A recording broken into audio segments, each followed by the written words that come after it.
Yes, ma'am.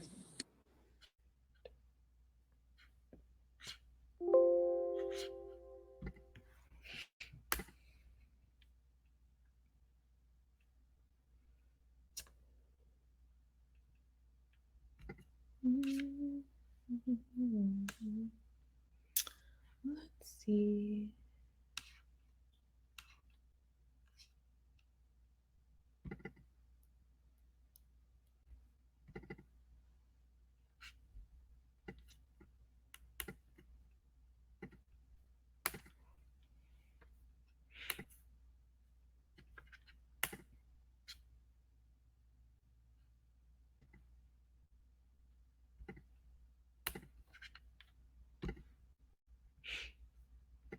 Y'all see my screen?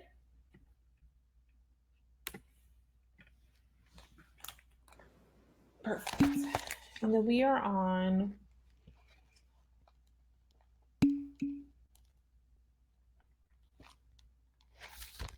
116 still? Okay. All right, perfect. I know we did an example, didn't we? What did we do? We only did the first one, right?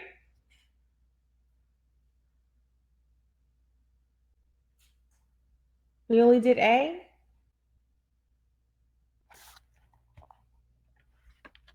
Yes, no, maybe?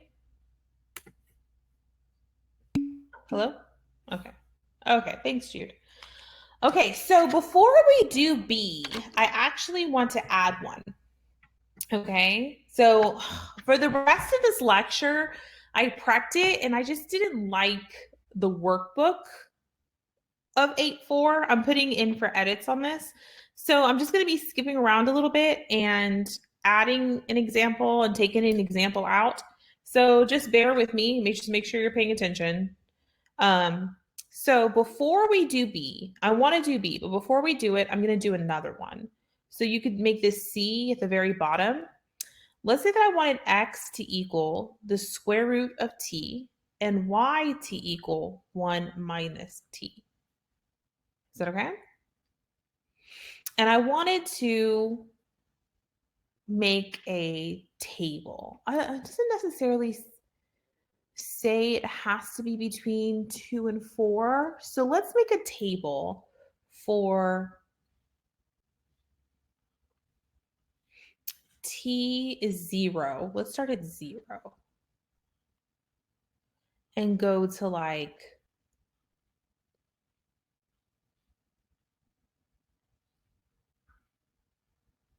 5. Let's do that.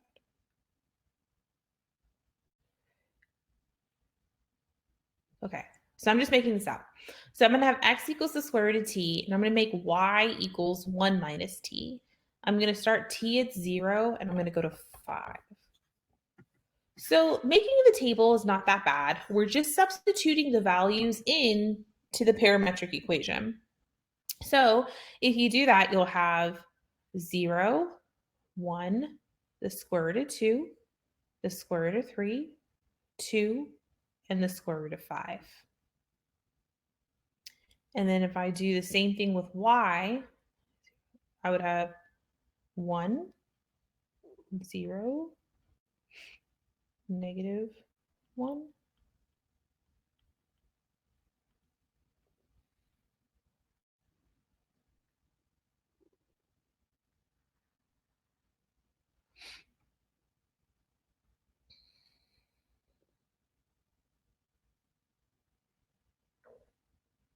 Is everybody okay with that?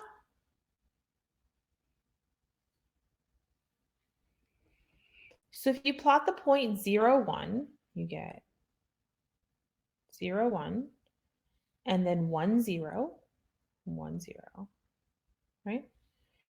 And the square root of 2, negative 1, the square root of 3, negative 2. And so then you just kind of go down in this direction. So that's what I see.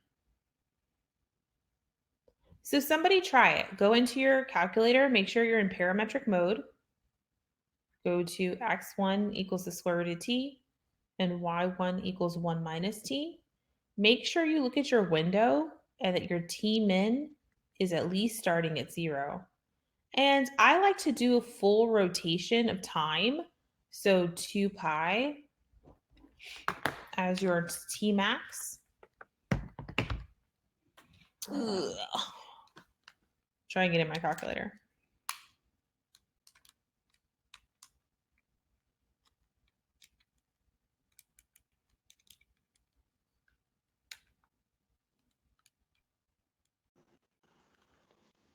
My calculator Uh-huh. looks inverted to your graph. Looks inverted to my graph. Like a reflection over the x-axis. So it's pointing up? Yes. Can you explain to me exactly what you have in both? Yes. I have x1t equals the square root of t, and y1 of t equals t minus 1. 1 minus Oh, t? that's because 1 minus t. Okay. Attention to detail. Boy, it gets you every time. Now, Anybody else? Is it everybody looks okay? right. All right, cool. Perfect. So that it's kind of why I like Garrett, and what you're showing me is kind of exactly why I like to do it by hand a little bit first, make a little table, kind of sketch it out, then put it in my calculator to make sure that they're matching up. But now what I want to do is, now that we have kind of like a sketch of what this looks like, I want to go ahead and eliminate the parameter. I don't want a t. So if you eliminate the parameter, you're eliminating t. What I like to do is I like to solve for t. Ooh, I can't spell today. Solve for, oh my gosh, I cannot spell. My daughter is working on this paper and she goes, Mom, how do you spell non-cooperation? And I was like, I don't even know if it's one word or two. So I was just like, oh, hold on. I'm going to go look it up. Okay, solve for That's t. Google, kid. I know. Do you agree you get x squared equals t? I just squared both sides of the x value. Then I'm going to substitute that in for y. So you get y equals 1 minus x squared. So here is where you solved. You eliminated the parameter. Are we okay with that? I'm stopping.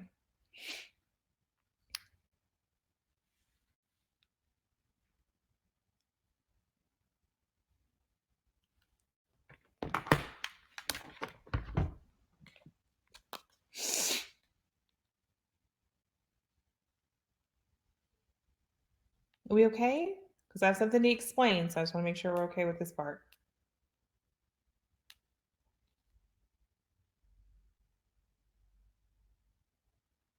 Okay, so the next thing that I want to talk about is if you, this is, you don't have to draw this, but if I were to ask a college algebra student today to draw 1 minus x squared, they just, they're in college algebra, so they're pretty comfortable with this.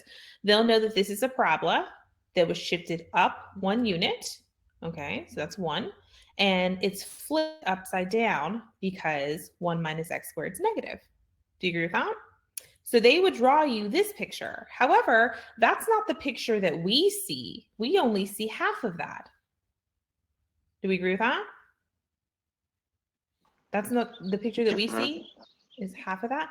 So then how is it, why is it doing this? Like, no matter what you go make your T min and T max, you're only going to see that. It's because over here in the original parametric equation, T is restricted. Do you agree that the smallest number that you can have for T is 0? Do you agree with that? Because you can't take the square root of a negative number. So the smallest number I can have is 0. So this right here is the starting point for my parametric equation. It won't come over here because time can't be, you can't take the square root of a negative number. Does that make sense?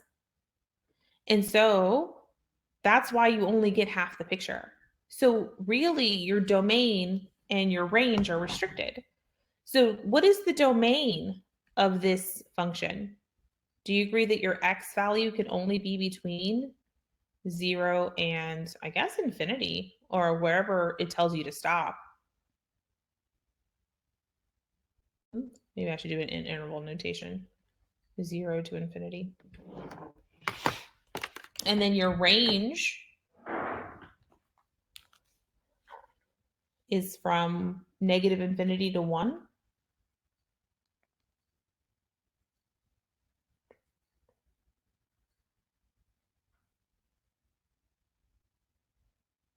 We okay?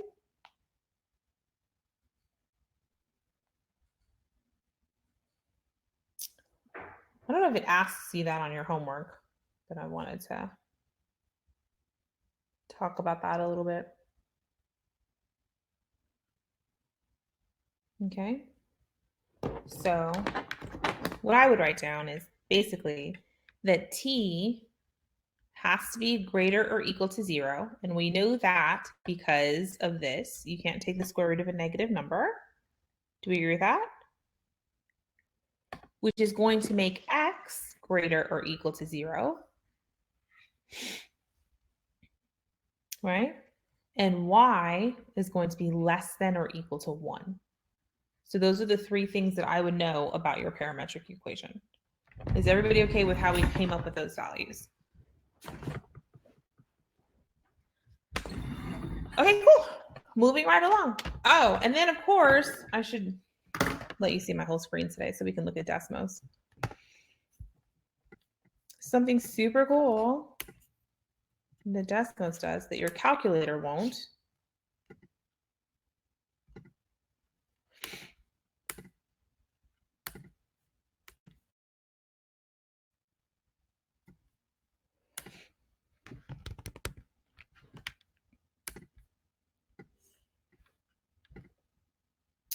is you can actually graph parametric equations. So if we graph the one that we just did, you do in parentheses the square root of t, comma, 1 minus t.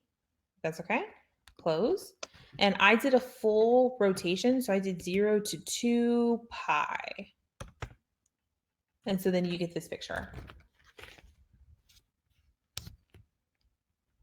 0 to 2 pi.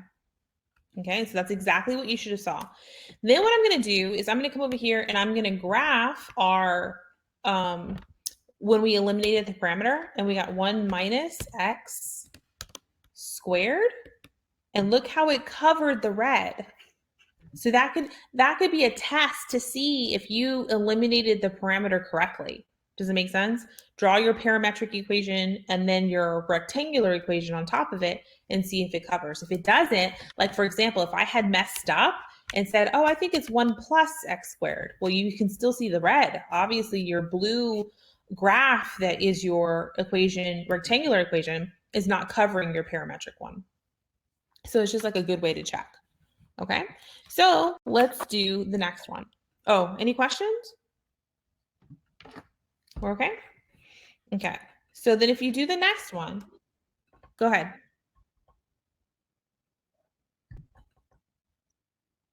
Oh, I just like to do a full rotation around the circle. 2 pi around. I like to start with that. Okay, so then the next one is part B. So part B says x equals e to the 2t and y equals e to the t. And it wants us to make a table first. So it has a table for us.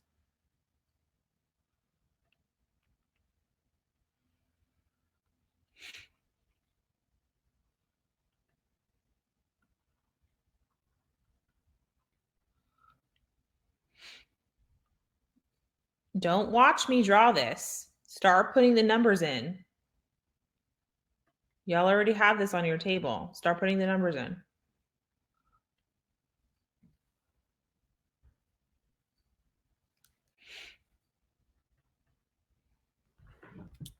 Okay, so here are your t values. Let's do your x row first. We're going to put 2 in here. So what is e raised to the 4th power? I get 54.6.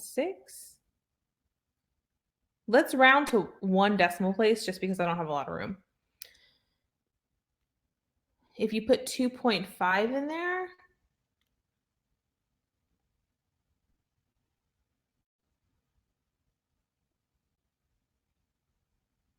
$148.4. Ugh. When you put 3,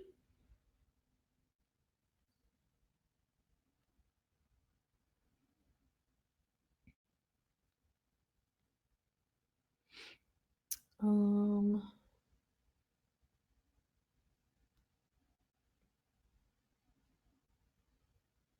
6.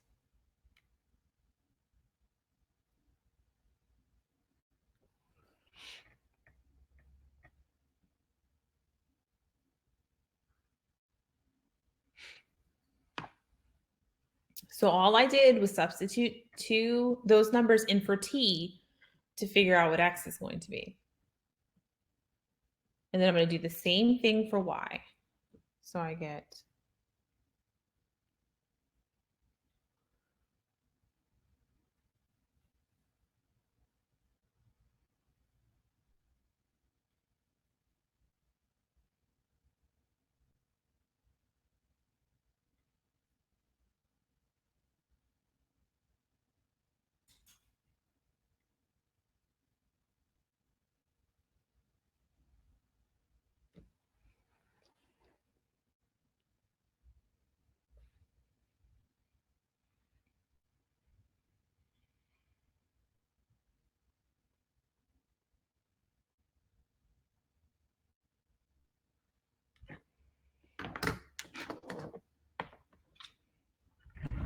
we okay?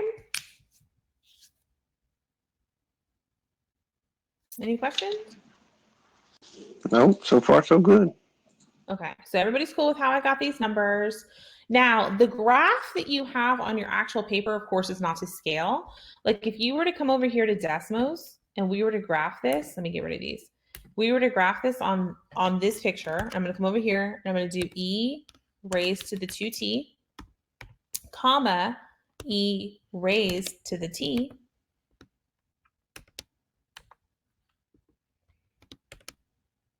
Do you agree with that?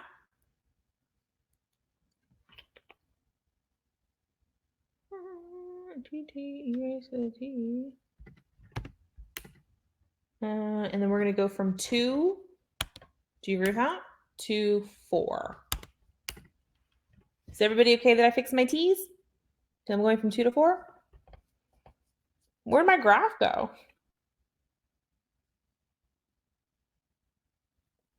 Make sense?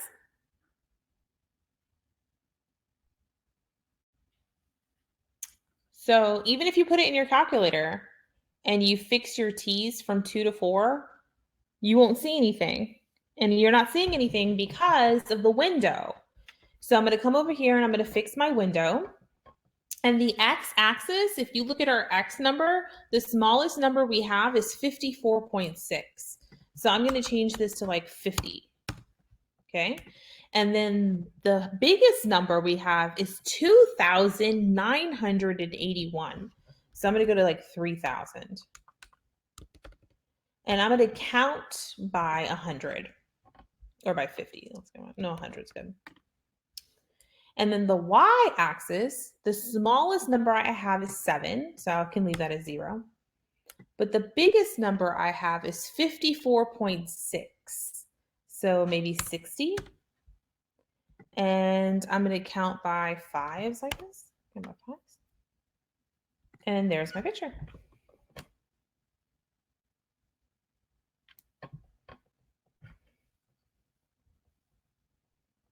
We okay? Any questions? Yes, no, maybe? Yeah, I'm still not seeing my graph on my calculator. Is it the same thing that you did before? Did you fix your window? No, yeah, I followed you step by step. Something I want you to do is I want you to start eliminating the parameter. Okay.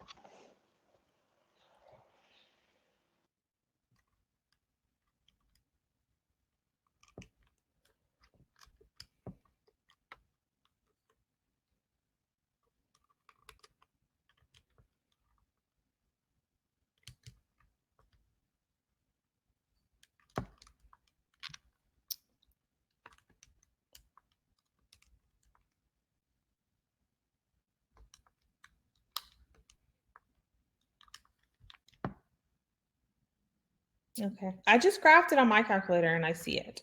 So you're going to have to tell me step by step what you did again. So I have x1t equals e squared times t. Oh, no, it's Um, e raised to the 2t. Yeah, that that's what I've got. Yeah. It, the 2t's in parentheses? Do what? The 2t is inside parentheses? No.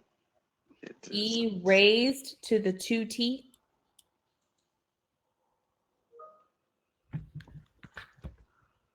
You know what I mean? Like you have, Yep. if you look up here, it has to be E raised and like the chevron and then 2t in parentheses like that. Okay. And then E with a chevron and raised to the t in parentheses.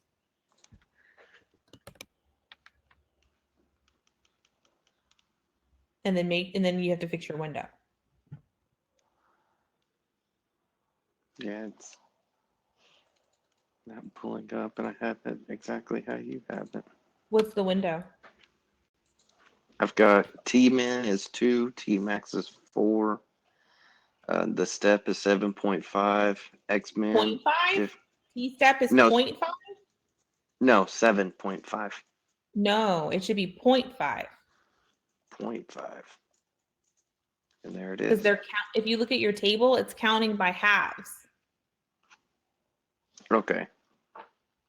I misunderstood. Or I just didn't hear you when we were putting that one in. That's my fault. Thanks for helping me. Yeah, no problem. And then X min is 50, X max is 3,000, X scales 100, Y min is 0, Y max is 60, X scales 5. And then if you graph it, I hope you see it then. Now Okay. I have it. Perfect. Okay, now let's talk about, did anybody eliminate the parameter yet? So I'm I going to got take, natural log of x divided by 2. oh, for this one? Maybe. So you did the natural log of both sides. That sounds good. Natural log of x divided by 2 for t. That sounds good. And then you're going to replace this into y. So y equals e raised to the, now, I don't know if you remember college algebra. This is chapter 4, college algebra.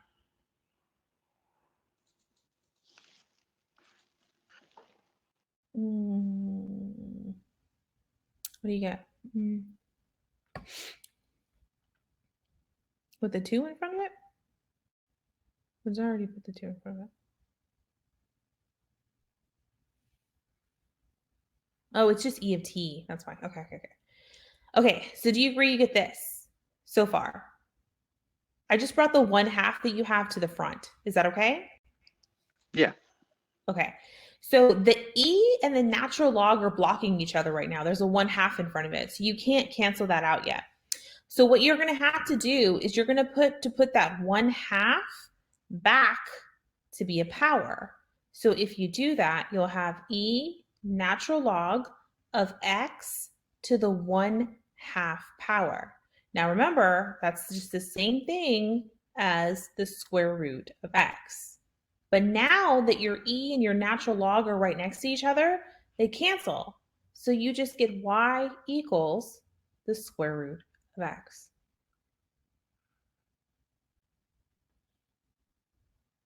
College algebra, section 4.3 and 4.4, if you still have your notes.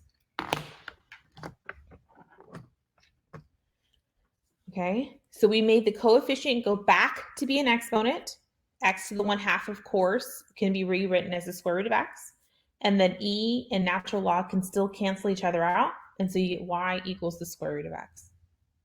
So just to make sure I'm right, I'm going to come over here and I'm going to type in y equals the square root of x. Oh, where'd my green graph go? Turn the purple one off. You see the green graph. Turn the purple one back on. You see that? Any questions? Okay, moving right along. Next page. Bless you. Okay, so the next one we're going to do is the circular motion one. If you look on your example 2, it says the position of an object in circular motion is modeled by the given parametric equations. So you have, what does it say? Oh, let me start on a new paper.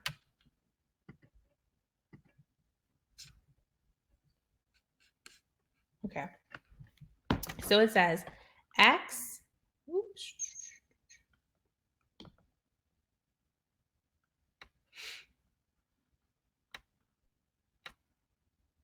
oh, 4,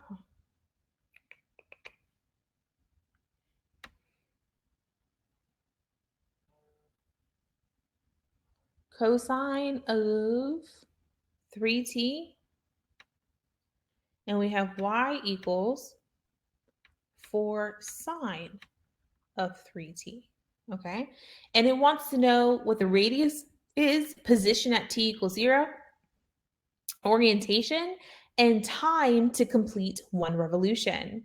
So let's look at this. We should know the time it's going to take to complete 1 revolution. What is that called? That is the definition of what? The time it takes to complete 1 revolution. A period. And what would the period of these graphs be? Nope.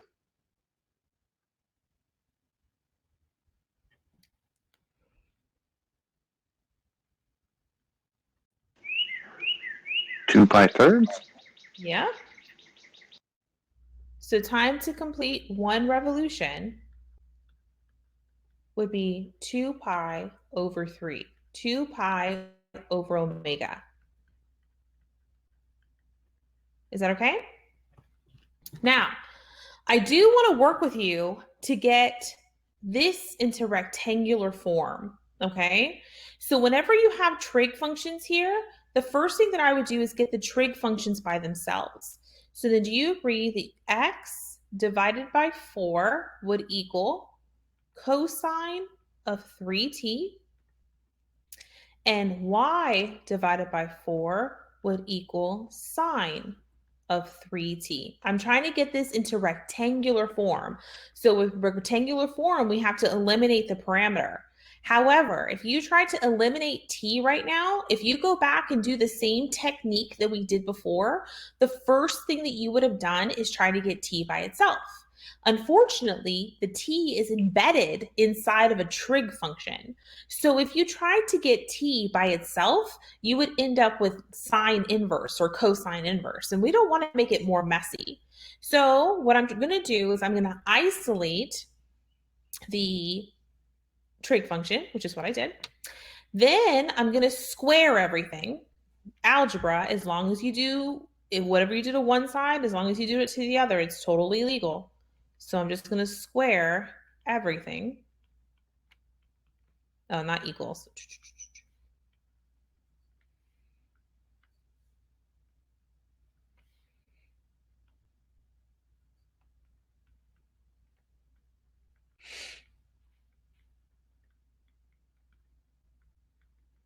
Okay. And since we're combining these, we want to combine them to make it one equation, because remember, right now it's 2 different equations, one in terms of x and one in terms of y. So I'm going to add these equations together. So I'm going to add their left sides together. And I'm going to add their right sides together to combine them to be one equation.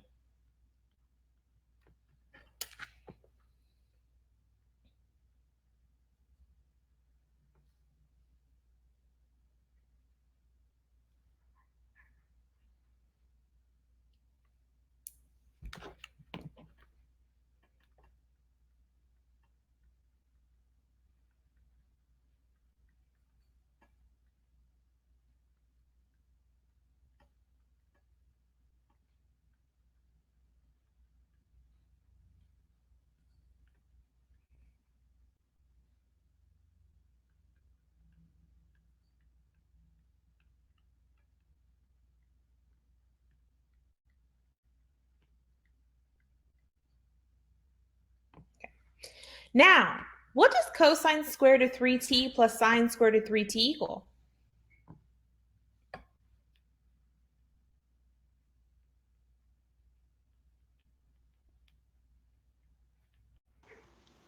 Just 1? Yep, it equals 1. Here you go. There's no t.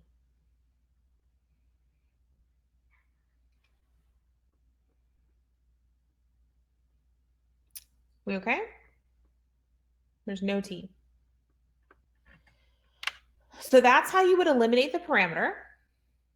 Now what I want you to do is I want you to go put this in your calculator for cosine of 3t and for sine of 3t. And I'm going to ask you a couple of questions. Make sure you're paying attention to how it was graphed. Because this is one thing the Desmos doesn't do. Your calculator will, though. But Desmos doesn't. So. Can you repeat what you wanted us to graph again? I'm sorry. The problem in parametric, x equals 4 cosine 3t. Go back to the original problem. And Okay, gotcha. Yes, ma'am. Oh.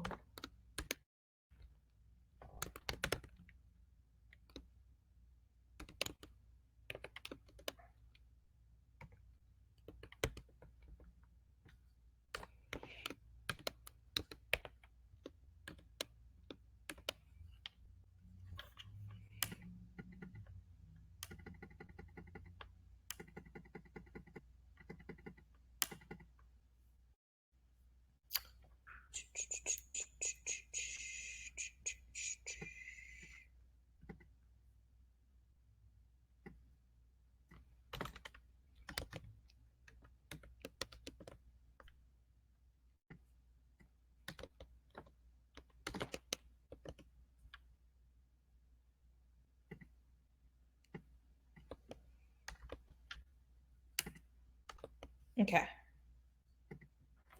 What do you see?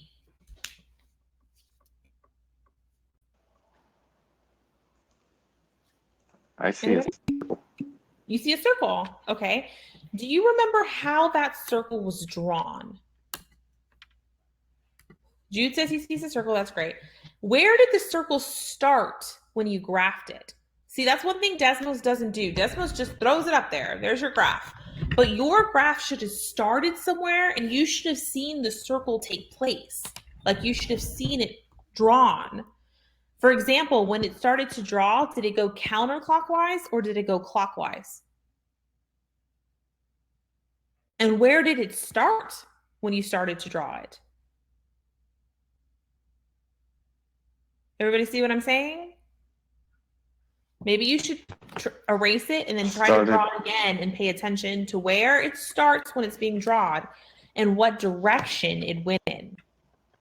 Started at 4 and then Yep, it started here. Counterclockwise. Right? It started at 4, 0. Do you agree with that? And if I wanted to, I can come over here and prove that, right? By doing a table. And here's X and here's Y. And I'm going to start at 0. Time is 0. So I'm going to start there. And if you were to put 0 in for X, you would have 4 times cosine of 0. Well, cosine of 0 is 1. And 1 times 4 is 4. And then sine of 0 is 0. So that would just be 0. So at time is 0, you're starting at the point 4, 0. So you should have started here, 4, 0. You agree with that? Then I'm thinking it went this way to graph, which means its orientation was counterclockwise.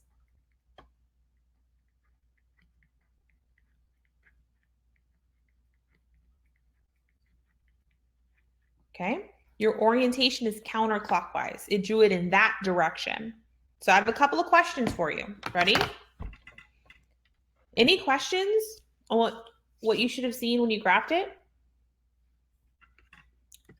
If you think of any, let me know. But I have questions for you. I put this into Desmos for cosine 3t, comma 4 sine of 3t, and this is the picture I got. How come I don't have a circle?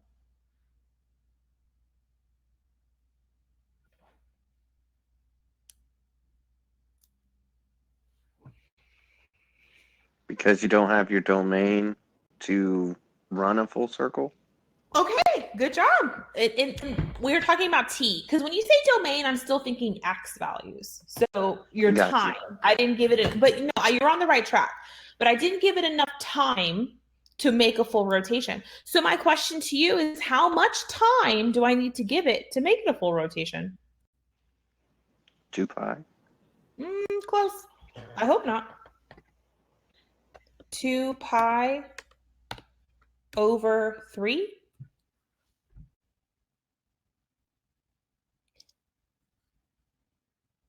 Do y'all see that?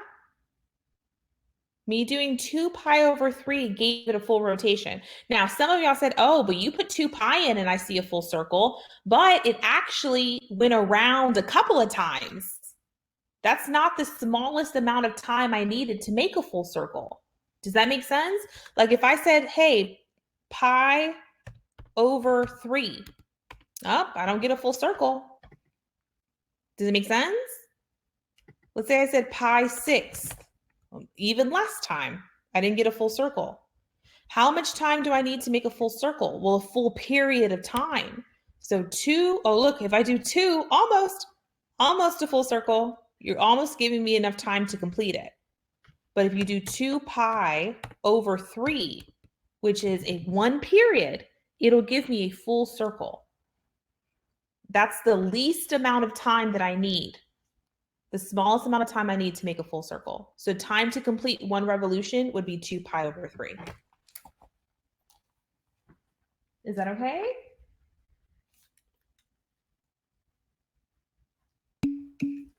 Any questions? Our calculator, hold on real quick. I'm so sorry. I was reading. Jude said, if our calculator doesn't draw it and it just throws it up, how can we find the orientation? Oh, shoot. Jude, does your calculator just throw it up? My TI draws it, but that's an excellent question. What if you wanted to confirm the orientation? So what you could do is like you can come over here and you can make a table. So I put 0 in. Okay, now remember, you have to keep in mind that 2 pi thirds is a full revolution. So I know that at 2 pi thirds, that should be your last number because that's the number that it's going to take me to complete 1 revolution. So then I would choose a number that's smaller than 2 pi thirds. Like for example, and I'm going to come over here and draw another circle. So here is 4, 0. That is where I'm starting because that was my time equals 0 was at 4, 0. But then give me another number. You don't want to pick anything bigger than 2 pi thirds. You only want 1 revolution. So like pi 6. Let's pick pi 6. If you were to put pi 6 back in the original problem, you would have 4 times cosine of 3 pi 6. And then you would have 4 sine of 3 pi 6. Now, 3 pi 6 is pi over 2, is it not? What is cosine of pi over 2? 0. And then you have 4 sine of pi over 2.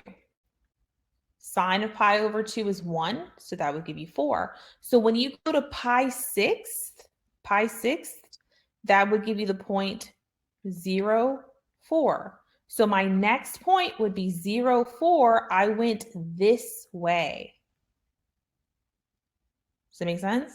I went that way. So you might want to just plot one more point to see if you're going to go up or if you're going to go down. But remember to keep in mind a full revolution. Is that okay, Jude? Or come back to me if that's okay or not. Melissa, you had a question?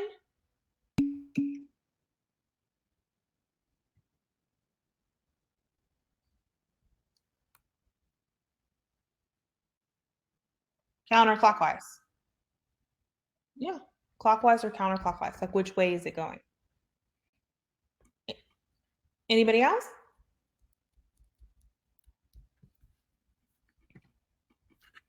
Okay. Okay. The next, I'm not going to do that example 3. Oh, my back.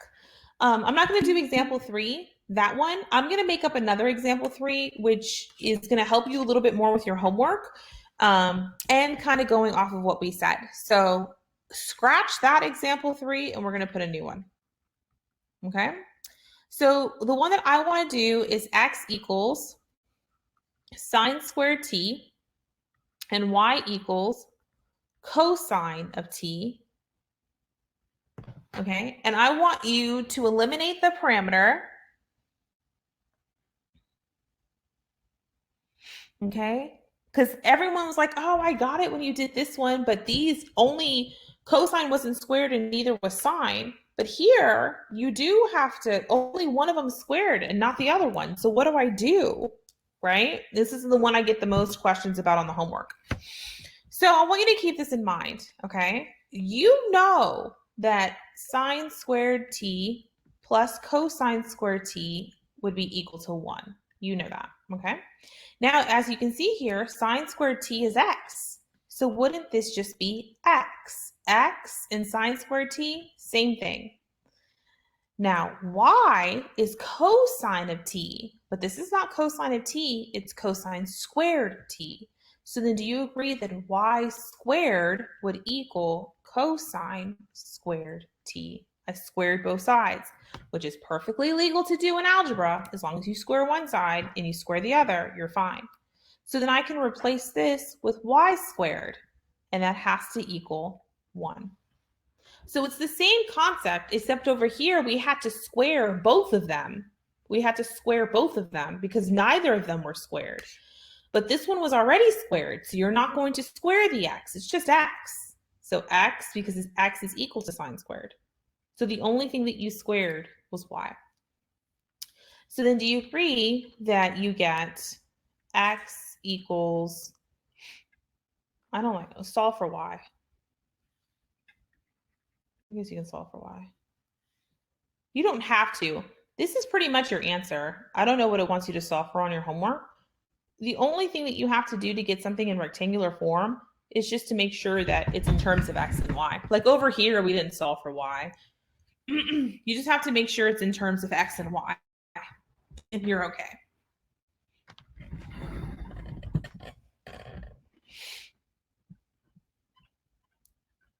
Is that okay?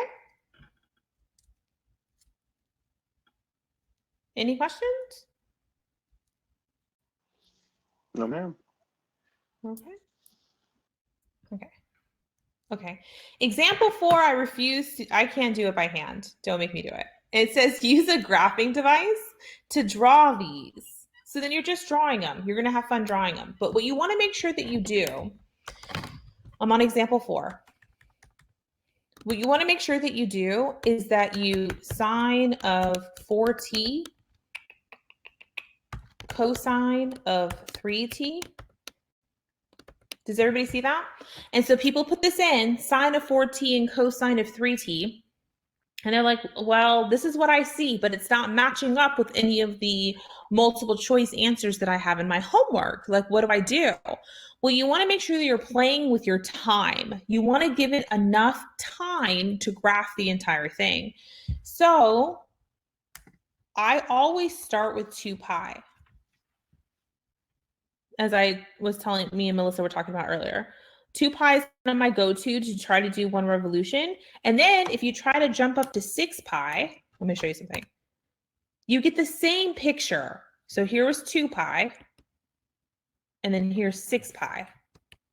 It's the same picture. So what it's doing is it's just keep looping around and around and around. It's just drawing it over and over and over again. This is the picture, okay? But if you just put pi, it wasn't done drawing it yet. It took a longer amount of time to draw the whole thing. So 2 pi is always a good start, and then you can play with your time from there. But you have to make sure that you're giving it enough time to draw the entire picture. Can you imagine me trying to do this by hand? I would cry. Are we okay with how to do these in the calculator? Yes, ma'am. Any questions? So you literally would go to x equals, type it in, y equals, type it in. Leave your window alone as far as your x min and y min. Try starting on a standard window. If you can't see anything, then you might need to zoom out. Like you probably need to make your window bigger, and then you can go from there. So let's try the next one. The next one says 2 cosine t plus cosine of 2t, right? Comma, 2 sine t minus 2 sine of 2t. How cool is that?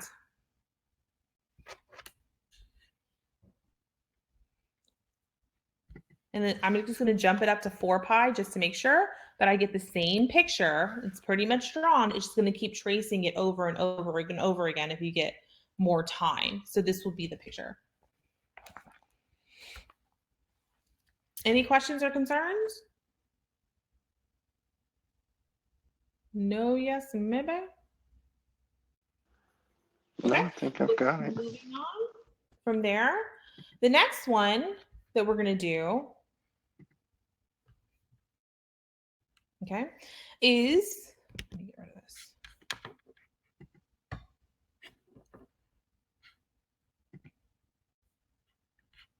Complications.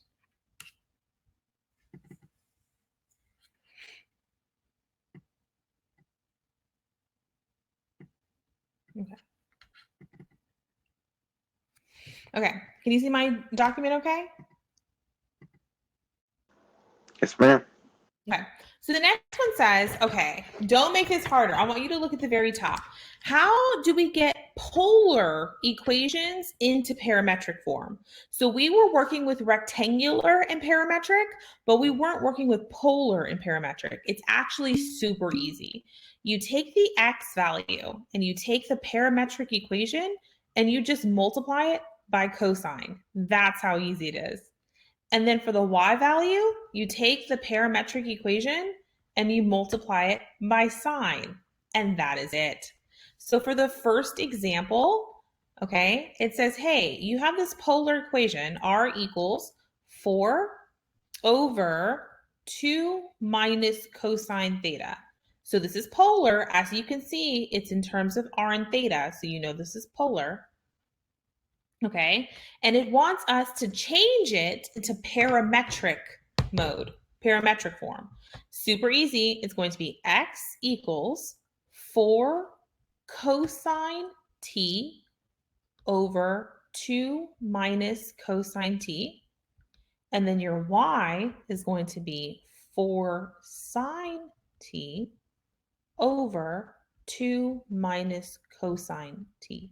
So notice how this 4 minus 2 cosine theta is there. 4 minus 2, except I changed it in terms of t. 4 minus 2, except I changed it in terms of t.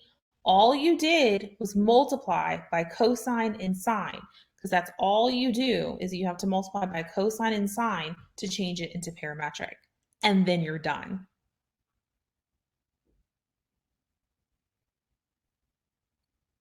Easy peasy.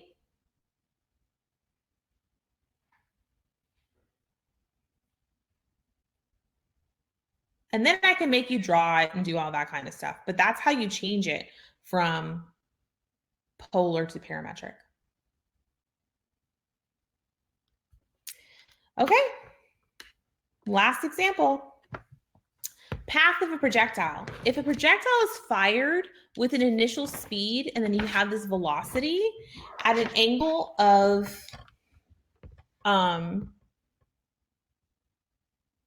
alpha above the horizontal, then its position after t seconds is given by the parametric equations. So you're going to have x equals v naught, which is your initial velocity, cosine of the angle that you're shooting, okay, t, that you're throwing the ball or whatever you're doing, v naught, initial velocity, sine of alpha, t, minus 16t squared. So these are projectile paths in parametric form.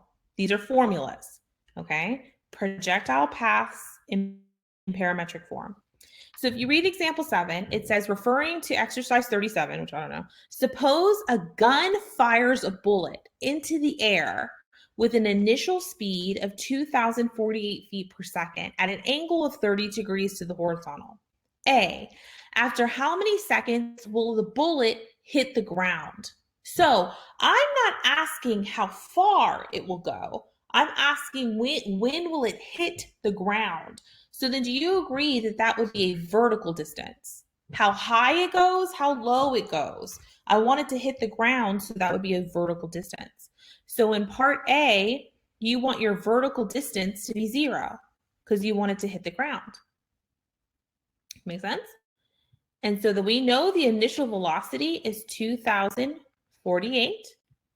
Cosine, your angle is 30. No, line, nobody call me. Sine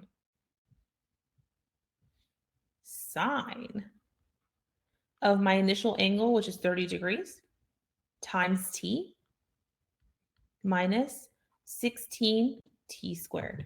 And we're solving for t. What is sine of 30? Sine of 30 is 1/2. So that becomes 1024 t. Look, all the trig is gone. I'm so glad I know algebra. I can factor out as 16t.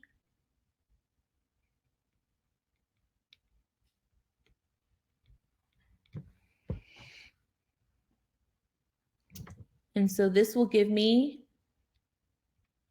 t equals 0. And this gives me t equals 64. So it'll take 64 seconds to hit the ground.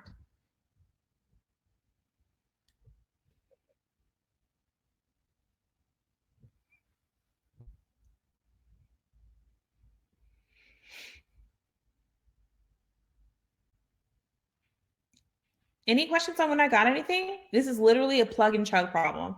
They told me the velocity was 2,048. They told me that the angle is 30 degrees, so I filled that in, simplified, and then solve for t.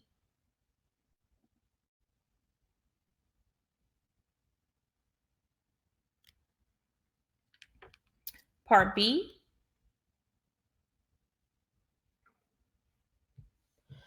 Part B says, how far from the gun will the bullet hit the ground?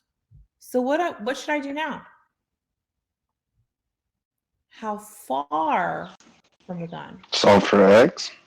Well, right. Y'all are both right as far as we need the x value. Does that make sense? So I want to know how far it is. Do we know initial velocity? We sure do. 2048. We know the angle, cosine of 30 degrees. We even know t. T is 64 seconds.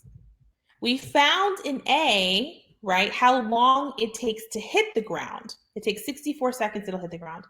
So we're looking for the x value to solve for x when t is 64 seconds because we know the bullet's on the ground. So I'm just going to put this in my calculator. Can someone actually put this in their calculator and tell me what you get? 65,536. 65,536, right? Is that what you said? 65536. Oh, 65536. Sorry. 65536 feet. But I don't want to know feet. I want to know miles. So I'm going to convert this to miles. So in 1 mile, there are 5,280 feet. This will make more sense to me. Oh, it's 65,536 feet away. Well, how many miles is that? Like, let me know. How many miles did this bullet travel? So divide that by 5,280.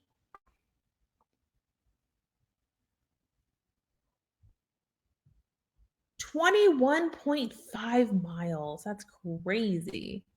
Wonder what kind of gun this is.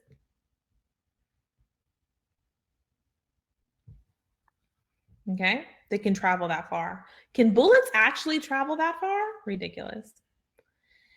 And then part C. Part C says, what is the maximum height attained from the bullet? Okay, so if they're shooting it into the air, and it took 64 seconds for the bullet to come down and hit the ground, then when did the bullet meet its maximum height?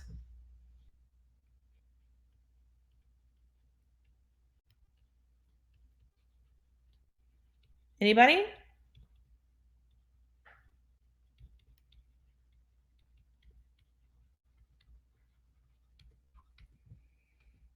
You shot a bullet in the air. It traveled up, but then gravity is bringing that bad boy back down. If this took 64 seconds total, what time did it reach its maximum height?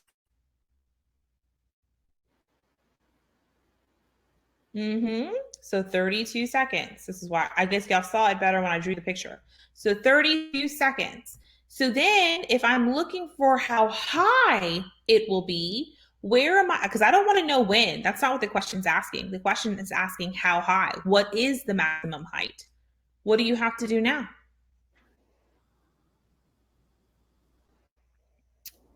I don't know. Maybe. I have it in miles. I don't know why.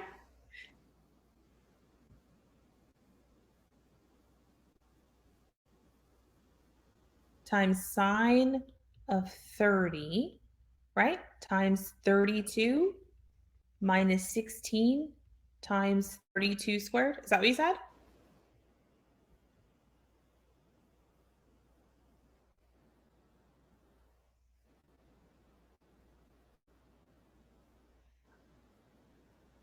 Yeah, that's what I did. Right? So what do you get here?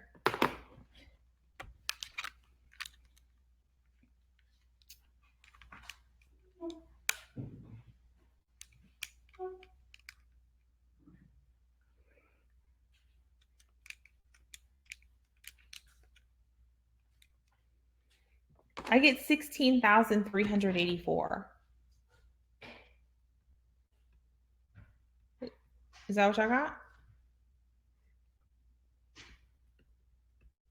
And then if you divide that by 5,280, about 3.1 miles.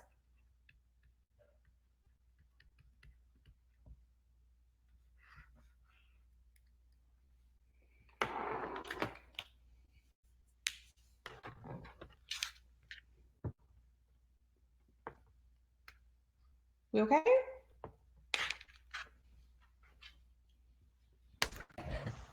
Yes, ma'am. Any questions? Not for me. Okay. The last thing I want to do, I know I have a couple of minutes left, but I'm going to pull up Blackboard and go over your lab with you. Because tomorrow,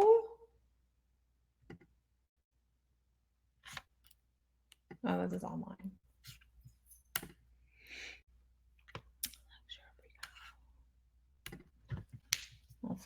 Okay, so let's look at our lab assignment. Something that I would definitely do for your, this is the wrong class too. Sorry. Lecture pre-cal. Okay, there we go.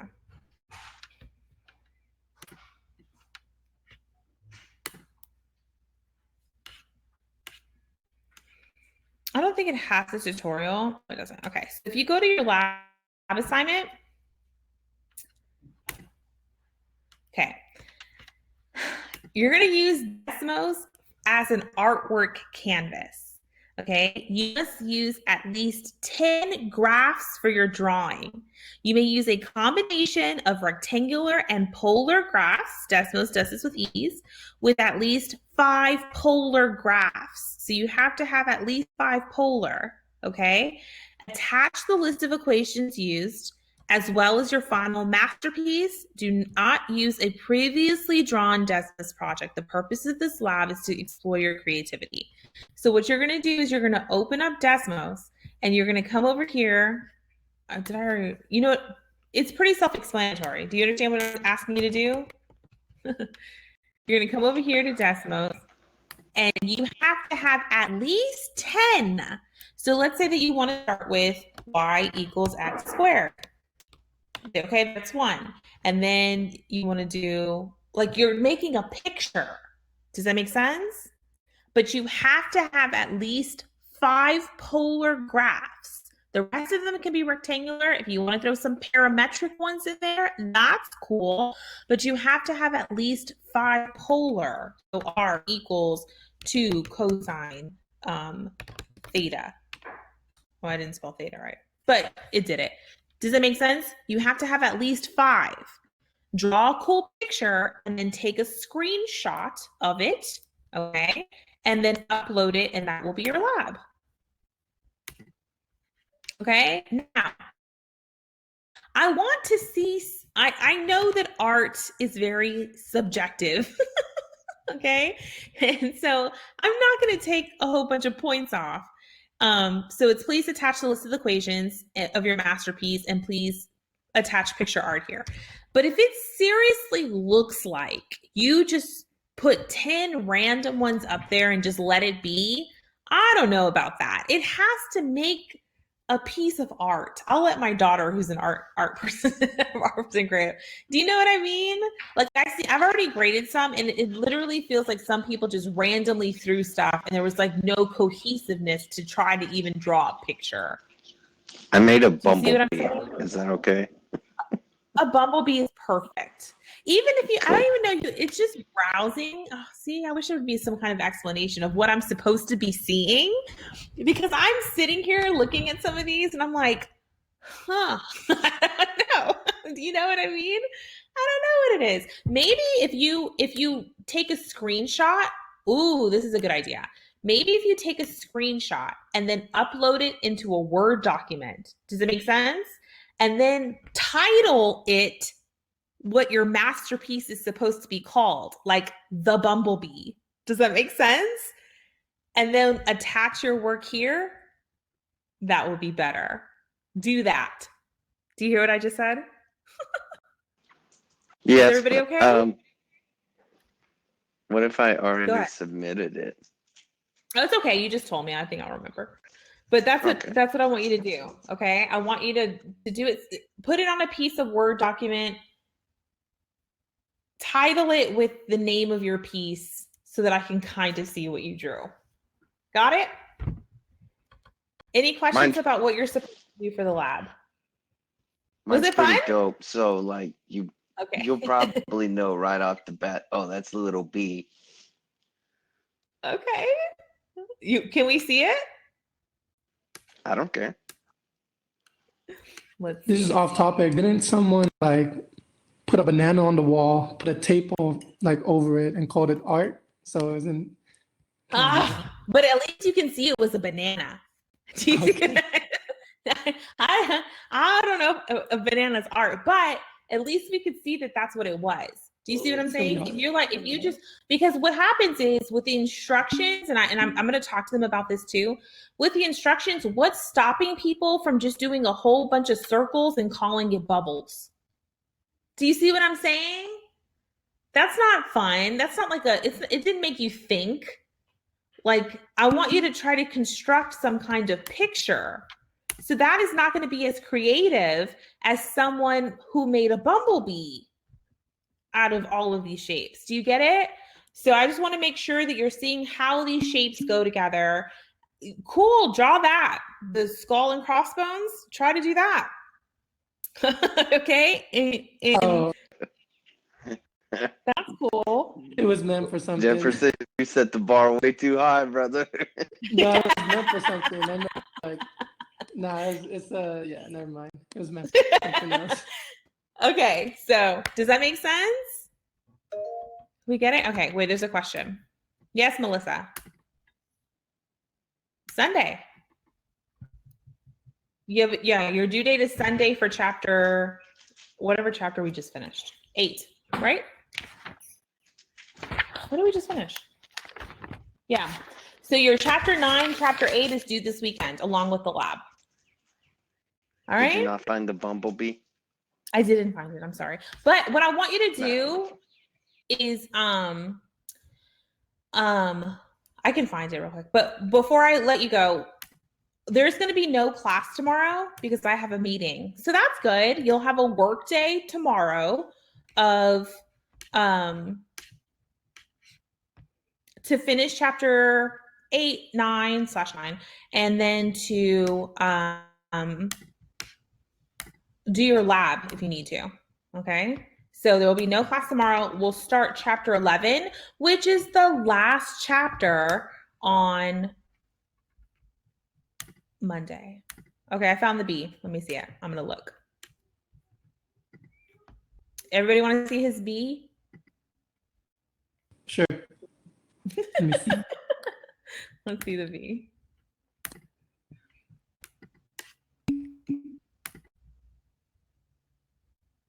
You did this in That's pretty Desmos? Where are good. the equations? Is that on the first one? Thanks. And Let's see the equations. shoot. How cool is that? You know what? Let me just go ahead and Bro, that's hard. Oh, sick. there you go. That's pretty That good. was Thank you. awesome. Is that Dude, this okay? is- I don't even know how I'm gonna do this because I suck at doing this stuff. I suck at like interpreting because like I said, I'm teaching this class online and it's like this is a house and I'm like, is it? But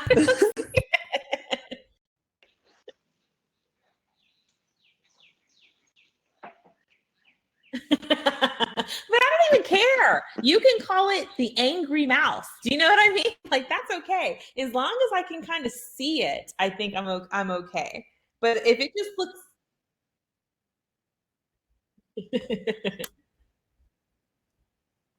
yes, look, as long as I can kind of see it, I'm okay. But when people say it's a house and it's really just like a whole bunch of odd shapes that are just everywhere, I find it hard to give people credit. Look how the bee was, very cohesive, very together.